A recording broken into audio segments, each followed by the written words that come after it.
Hello, I'm James. And I'm Sandy. And you're listening to your Dumb Talk podcast, episode 2. I'd like to apologize in advance for, it seems like what's been a month-long absence. We have been tied up in other ventures that have prevented us from recording our second episode. So I do want to apologize in advance. However, our goals are to do at least a weekly podcast to start out, and then maybe move into daily content production. Isn't that right, Sandy? That's correct. But we just want to welcome everybody, and once again, thank you for listening to our show. Yes, thank you. So let's go ahead and let's talk about where we left off, which were the conference games, which to me were a huge disappointment. And I guess we'll start off with the NFC, where the Green Bay Packers traveled to Atlanta to not show up and play an abysmal game.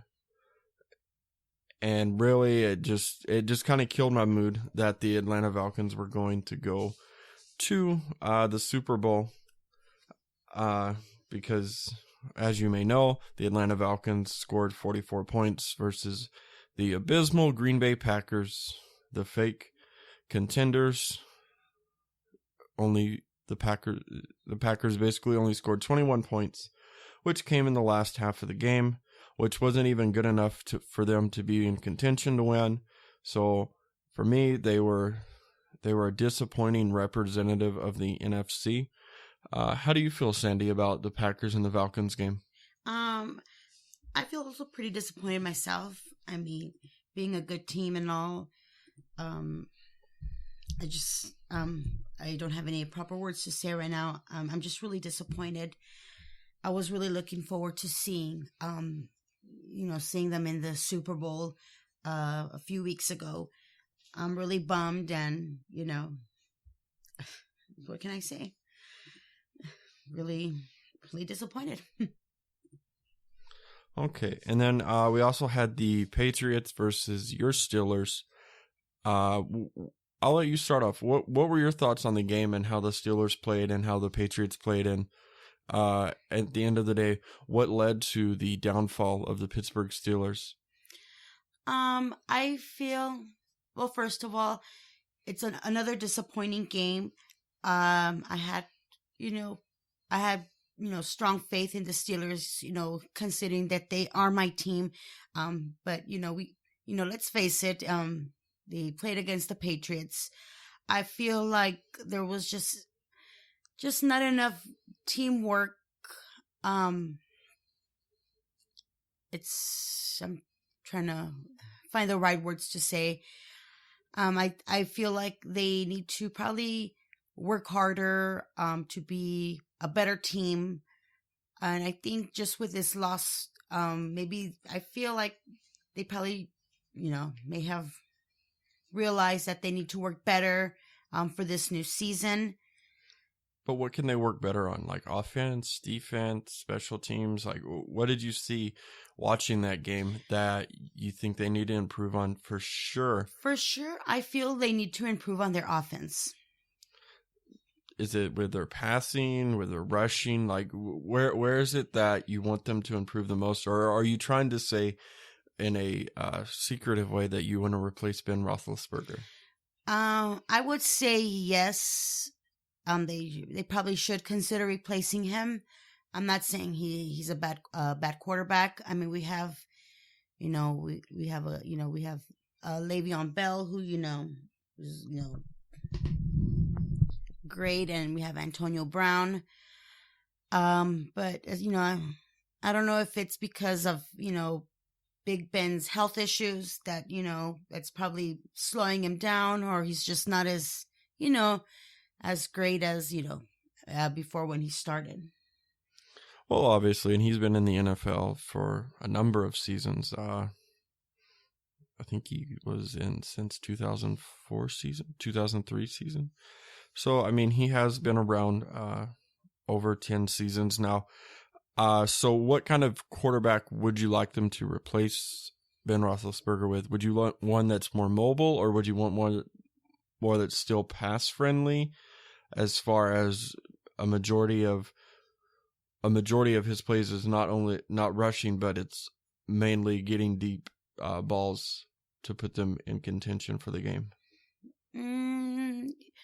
Yeah, I think we would need a quarterback that would do more passings. I've noticed they do more rushings than passings, and I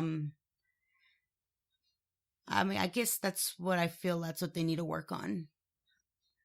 Okay, so overall, though, as far as your Pittsburgh Steelers, were you happy with how the season turned out, or were you disappointed and you thought they could win the Super Bowl, and the fact that they didn't just disappointed your entire life around the Steelers?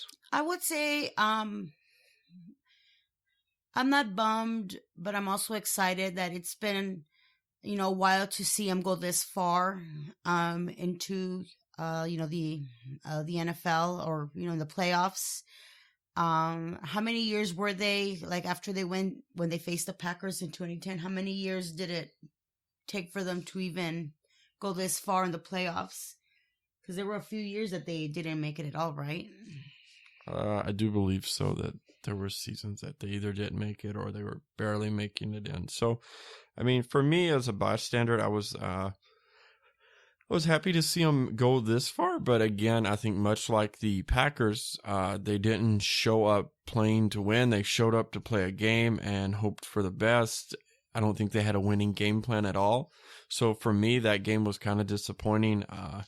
I think people made it bigger than what it was, so I don't think it lived up to the hype at all. I was fairly bored and was ready to go to sleep at any and every moment that I had the opportunity to watch that game. But, that week's over. Let's move on to another week that's over, the Super Bowl week and the Pro Bowl week. So we'll mention that the Pro Bowl sucks and that we did not participate in watching it because there's nothing gainful to watch out of it. So let's skip ahead to the Super Bowl, which surprisingly was a good game, surprisingly. So, Sandra, you had went for the Patriots because they were part of your AFC conference, and I had chosen to go with the Falcons, regrettably, because they were part of the NFC conference. This is something that we normally do. Is that correct? Or actually, we do. Yeah. So we try to stick in our conference when we pick Super Bowl teams. And this year we stuck, as I said, I stuck with the Falcons. She stuck with the Patriots. So the first half of the game was all Falcons. I mean, there was touchdowns. There was great defensive plays. What was your opinion on the first, as you were rooting for your Patriots in this game? How were you feeling when it was like 21-3 or 24-3?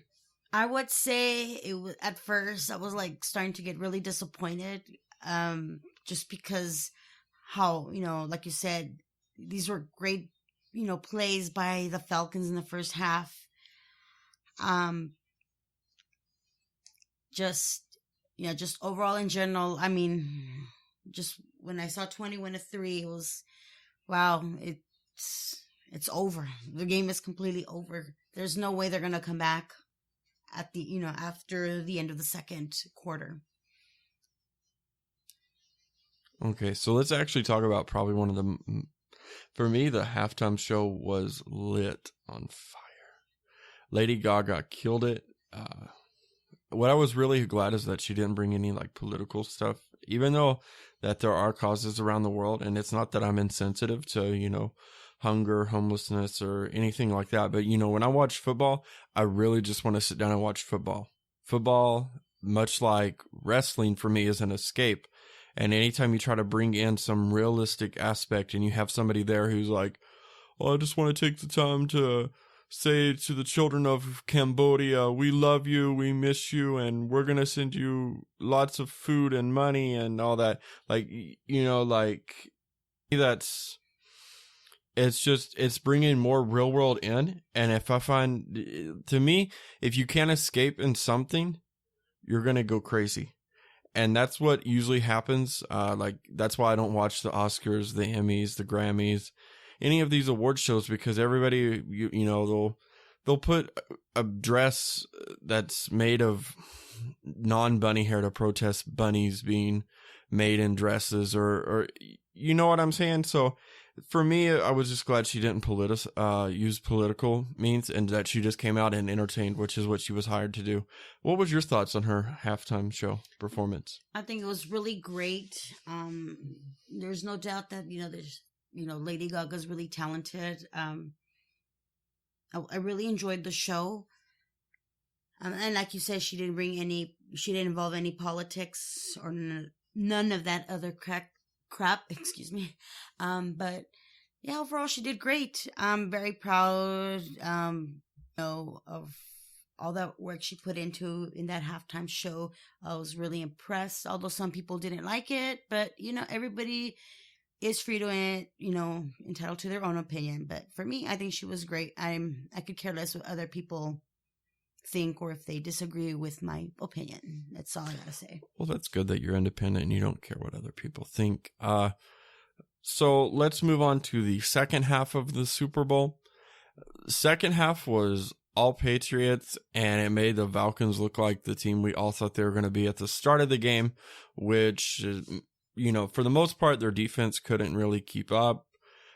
In the second half, now, actually, the reason why I brought the halftime show into it is I was reading earlier in the week that one of the Falcons players said, "Oh yeah, if Lady Gaga had performed for a shorter amount of time, we probably would have still won the game."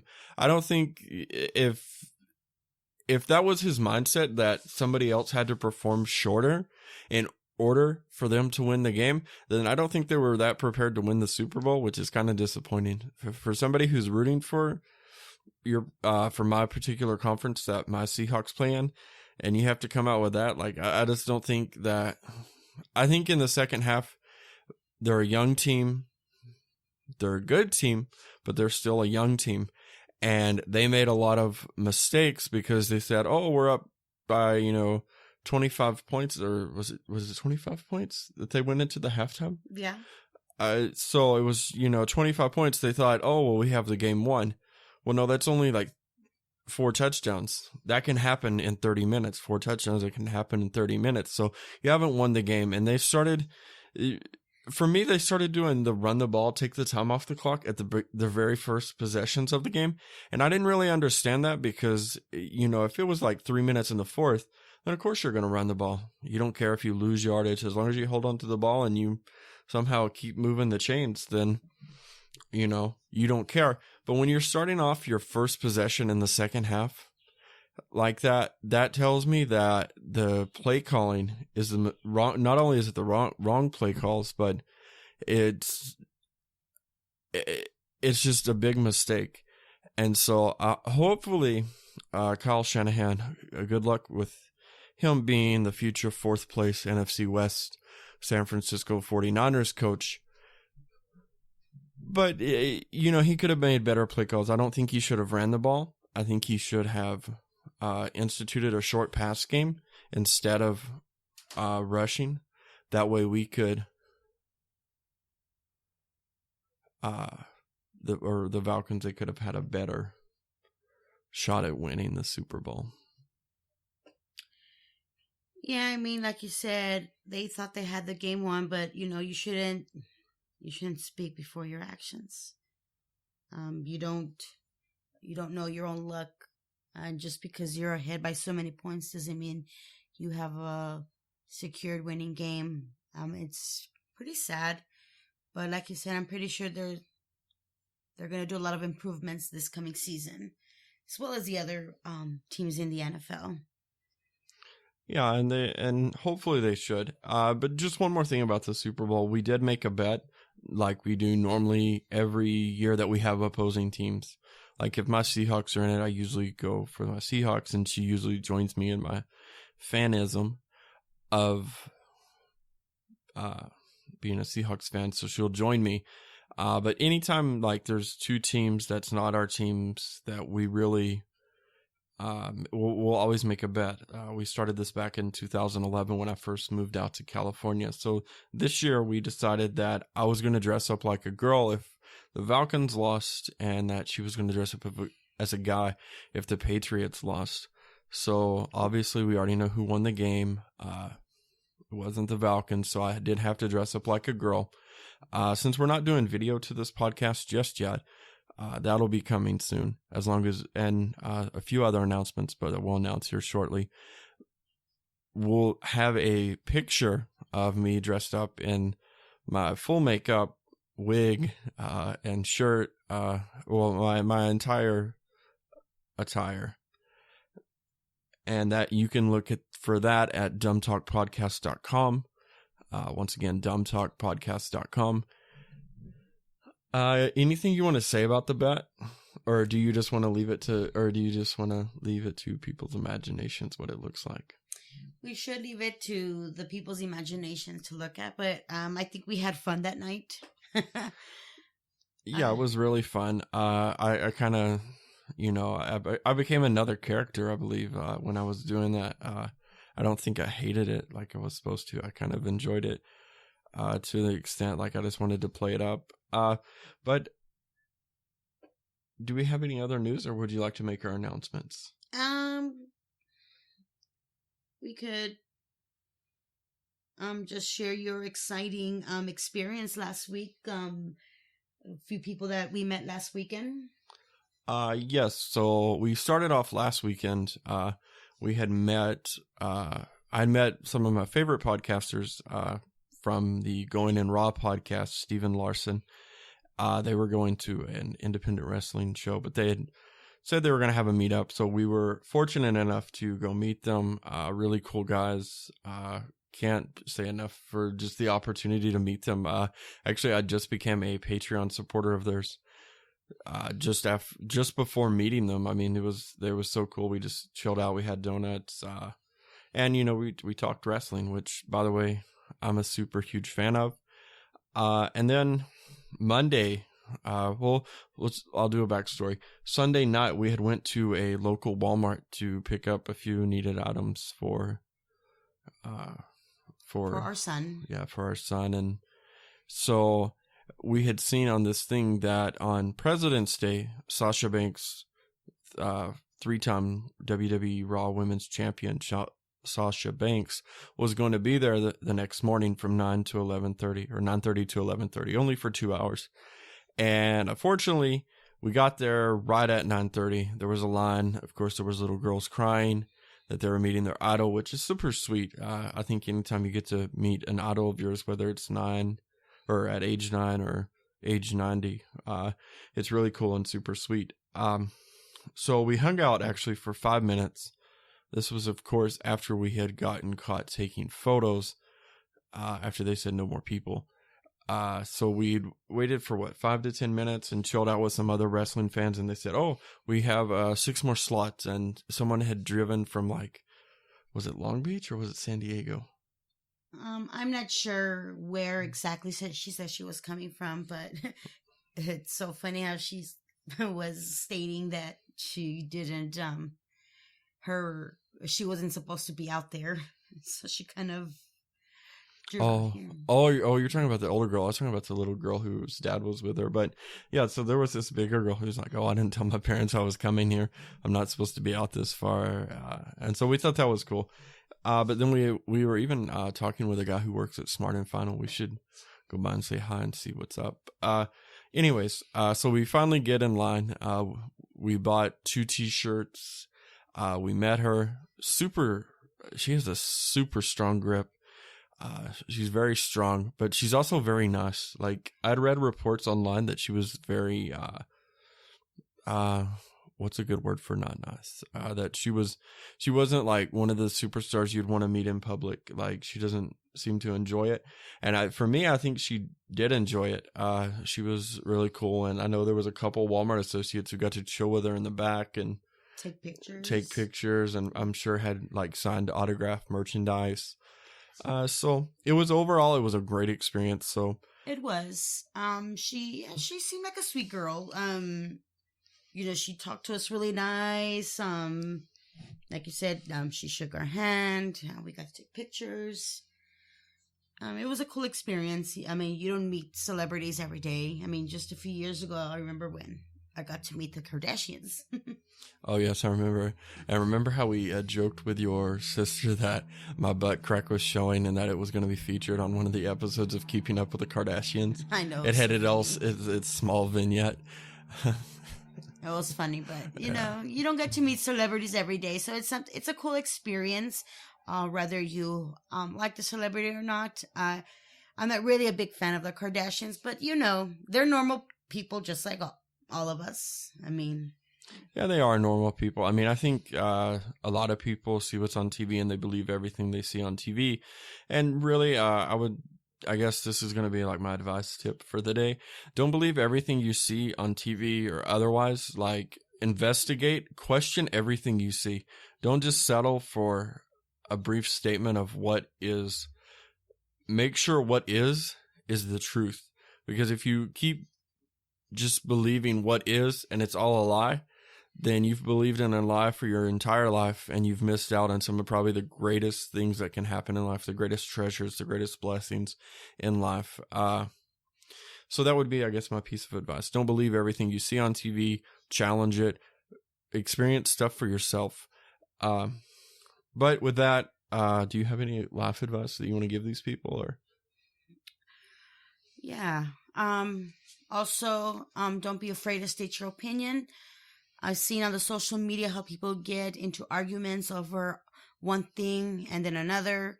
The same way with political and religious views. Everybody is free to state their opinion, to show what's on your mind. I'm that type of person. I don't care what people think of my opinions. They can agree with me or not. Like I said, I don't care. I'm very independent. I'm very open-minded. Just don't be afraid of who you are or to show your feeling. Okay. Well, that's going to wrap up the life advice section, which we didn't even have show notes for, which is crazy. But we do want to announce a couple of things. We are now on the Patreon. You can become a patron for as little as $1 a month. That gets you patron-only access to our post. It even includes we're going to be doing a live stream, like our setup, or like how we set up. That way, when we get prepared for video launch, which is coming soon, hopefully once we meet our Patreon goal to get a nice video camera, that'll come. So we'll be doing maybe videos. Right now, we'll probably just be uploading audio versions with stock image or static imagery on YouTube. So if you're not... before I mention... I'll go ahead and mention this just because this is something that you guys probably would want to know. Not only are we now on iTunes, but we're also on Stitcher Radio.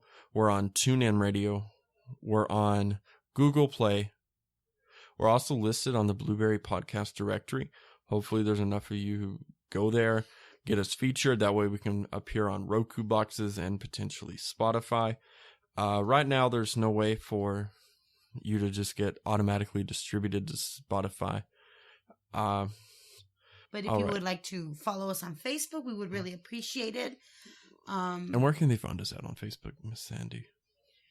It would be facebook.com/dumptalkpodcast. Cool. And we're actually working on getting a Twitter. We just signed up an account right before this video, not video, but before this recording. And somehow we have been locked out of our account because we did something automated, which I didn't really know we did. I lost internet connection. I refreshed the browser page, but I did that manually, not automatically.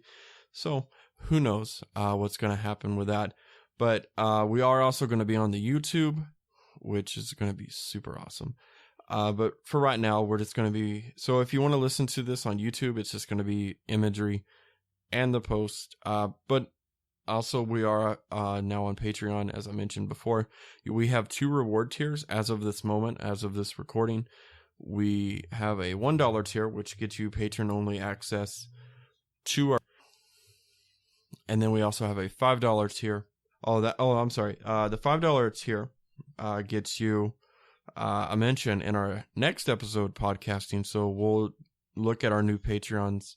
So you'll get not only access to Patreon posts for the $5 tier, but you will actually get credited in our podcast.